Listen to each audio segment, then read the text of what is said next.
Djehou, au regard des éléments qui ont été développés par les uns et les autres sur ce plateau dans cette affaire-là, qu'est-ce que cela vous suggère comme analyse?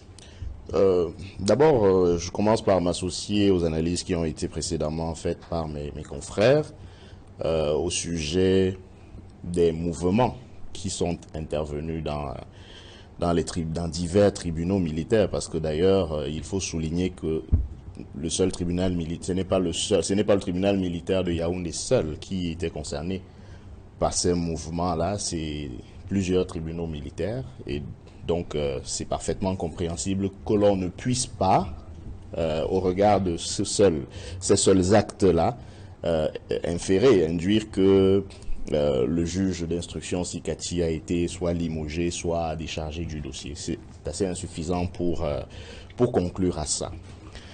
Maintenant, si vous voulez mon sentiment personnel au regard des développements de cette affaire, je dois dire que j'ai peur que nous soyons dans la mise en application du conseil de M. Pasqua, c'est-à-dire de l'affaire dans l'affaire, parce que voilà une affaire dont les questions sont assez simples de mon modeste point de vue. Martinez Zogo a visiblement été assassiné. Je pense que ce n'est pas un secret que de le dire. Donc, qui a assassiné Martinez Zogo? Aussi simplement que ça. La question subsidiaire qui s'ensuit, c'est comment. Mais le comment peut être réglé par la science.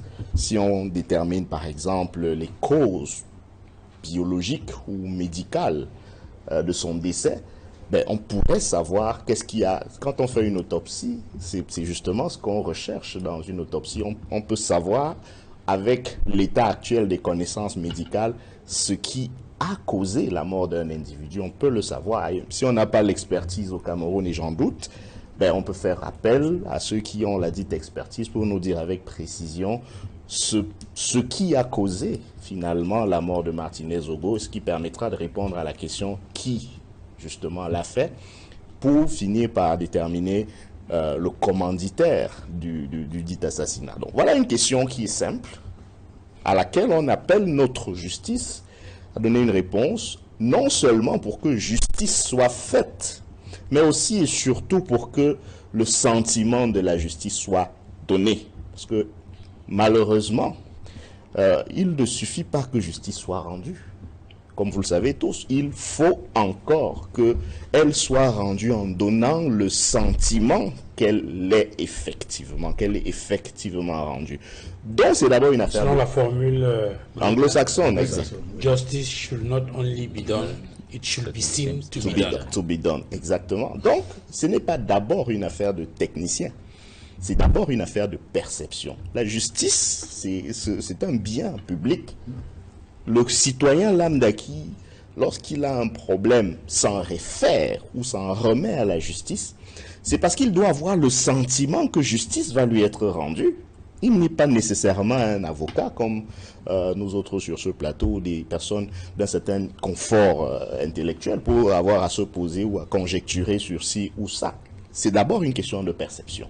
Or, depuis mars, on n'a pas le sentiment que, justement, la manière dont les choses sont conduites donne la perception que justice est rendue.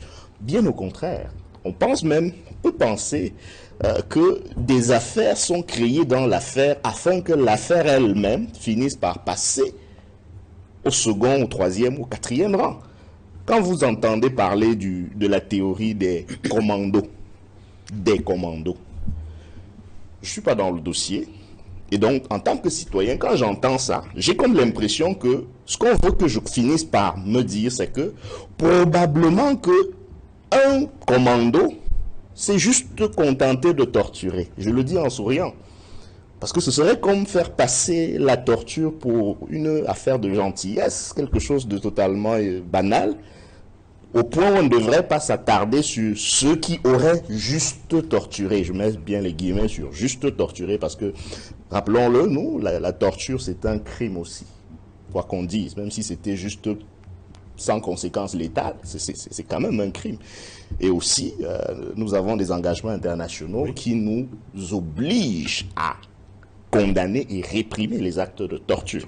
Donc, J'ai comme l'impression qu'on veut nous faire croire, et d'ailleurs, comme mon confrère disait tout à l'heure qu'il est à peu près difficile aujourd'hui de violer le secret de l'instruction parce que tout est dehors. Mais je pense que le fait que justement tout ait été mis dehors, peut-être visait aussi cet objectif-là de créer l'affaire dans l'affaire ou les affaires dans l'affaire. Parce que finalement, on est en présence d'une inflation d'informations réputées confidentielles qui se retrouvent comme par enchantement sur la place publique et qui tendent à accréditer tel ou tel thèse, de sorte que finalement, si tel acte intervient au bout du compte, c'est comme si c'était déjà préparé à l'avance. Et donc, la théorie des divers commandos, pour moi, c'est quelque chose qui pourrait être interprété comme allant dans ce sens-là. Donc, il y aurait probablement un premier commando qui serait chargé juste de le torturer, et puis un second qui serait venu terminer le travail. Et moi, qu'est-ce que je dis si c'est vrai?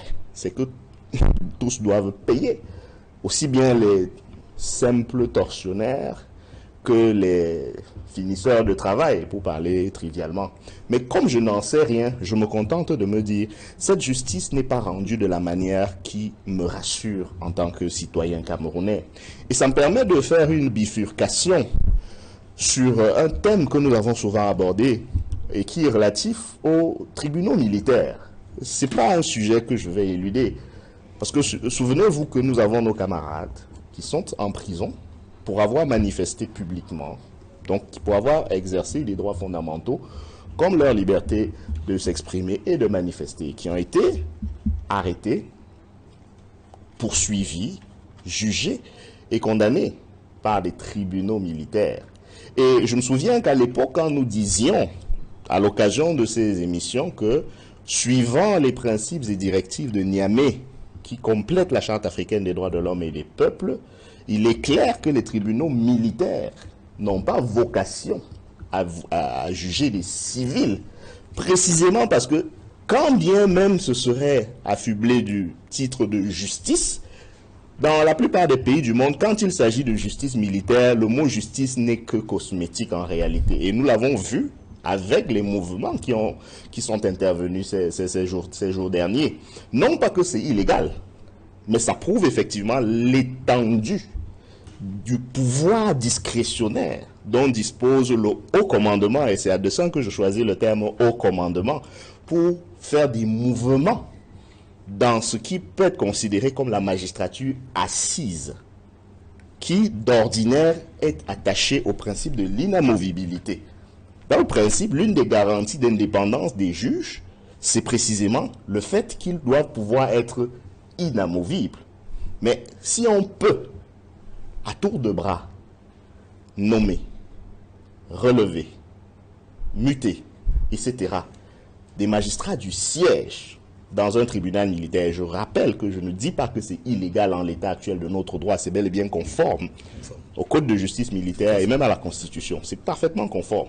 Mais ça prouve que non seulement le pouvoir hiérarchique du pouvoir exécutif, et singulièrement en ce qui concerne le pouvoir, en ce qui concerne le tribunal militaire, le haut commandement militaire, dont la Constitution dit que le président de la République est le commandant en chef, prouve que cette justice militaire, là, faire l'objet d'instrumentalisation. Et je chute sur le mot instrumentalisation pour renforcer ma thèse de l'affaire dans l'affaire. Parce que précisément, étant donné que c'est possible justement de l'instrumentaliser, cette justice-là, assez facilement, on peut imaginer un cas de figure où un juge d'instruction, effectivement, signe une ordonnance et reçoit l'instruction de se dédier de sa hiérarchie, sans pour autant prendre position sur le fameux débat relatif à l'ordonnance apocryphe ou pas. Mais je dis que, tel que les choses fonctionnent dans notre pays, au regard des habilitations constitutionnelles et législatives qui sont prévues en la matière, on peut parfaitement envisager que, en raison de la forte hiérarchie et hiérarchisation qui existe dans la nomenclature militaire, que quelqu'un puisse prendre même un acte pleinement, volontairement, en toute conscience, et que plus tard, il reçoive l'instruction de sa hiérarchie, peu importe laquelle, ce qui pousse cette personne-là à se dédier. Ce qui ne rassure pas davantage quant à la sérénité que mon confrère a convoquée tout à l'heure. Et donc, qui ne rassure pas quant à la perception que le peuple doit avoir de sa justice. Or, nous sommes dans une affaire extrêmement sensible, et c'est peu de le dire que de dire une affaire sensible. C'est un crime crapuleux qui a choqué la conscience nationale et même internationale. Vous avez vu des gens s'intéresser au Cameroun simplement parce qu'ils ont appris qu'on a assassiné un journaliste d'une manière barbare dans un pays d'Afrique centrale. Donc, c'est quelque chose qui est extrêmement grave et qui nécessite, ne serait-ce que pour redorer le blason de notre pays, de ne pas ternir son image à l'extérieur, comme on entend souvent certains de nos compatriotes le dire, ne serait-ce que pour ça, l'affaire devrait être mieux diligentée. Et je pense que s'il y a des formules qui peuvent permettre de garantir ou de renforcer cette sérénité-là, ce sont des solutions vers lesquelles on devrait effectivement aller.